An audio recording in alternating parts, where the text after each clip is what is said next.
Hi నమస్తే అండి అందరికీ. కోనసీమ అంటే ప్రకృతికి పుట్టినిల్లు లాంటిదండి. ఎందుకంటే ఇక్కడ ప్రకృతి ఎంతో పచ్చగా ఎంతో అందంగా ఉంటుందండి. మన కోనసీమలో ఎన్నో అద్భుతమైన దేవాలయాలు ఉన్నాయండి. అందులో ఒకటి అయినవిల్లోని సిద్ధి వినాయకుడి దేవాలయం అండి. ఇక్కడ వినాయకుడు స్వయంభూగా వెలిసారండి. ఈయన కాణిపాకం వినాయకుడి కంటే ముందే ఇక్కడ కొలువై ఉన్నారని పురాణాలు చెప్తున్నాయండి. ఇక్కడ వినాయకుడితో పాటుగా కాలభైరవ స్వామిని, అలాగే అన్నపూర్ణ అమ్మవారిని, అలాగే విశ్వేశ్వర స్వామిని, అలాగే శ్రీదేవి భూదేవి సమేత కేశవ స్వామిని దర్శించుకోవచ్చండి. ఈ గుడిలో మనం మనసులో కోరిక అనుకుని ఒక కొబ్బరికాయ కొడితే ఆ కోరిక తప్పకుండా నెరవేరుతుందని ఇక్కడ భక్తుల నమ్మకం అండి. అందుకే చాలా మంది ఇక్కడ మొక్కులు తీర్చుకుంటారండి.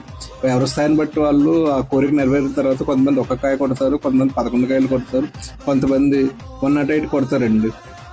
మీరు ఎప్పుడైనా ఈ గుడికి వెళ్ళారా? మీరు ఎప్పుడైనా కొబ్బరికాయలు కొట్టారా? కొడితే కమెంట్ బాక్స్ లో మెన్షన్ చేయండి.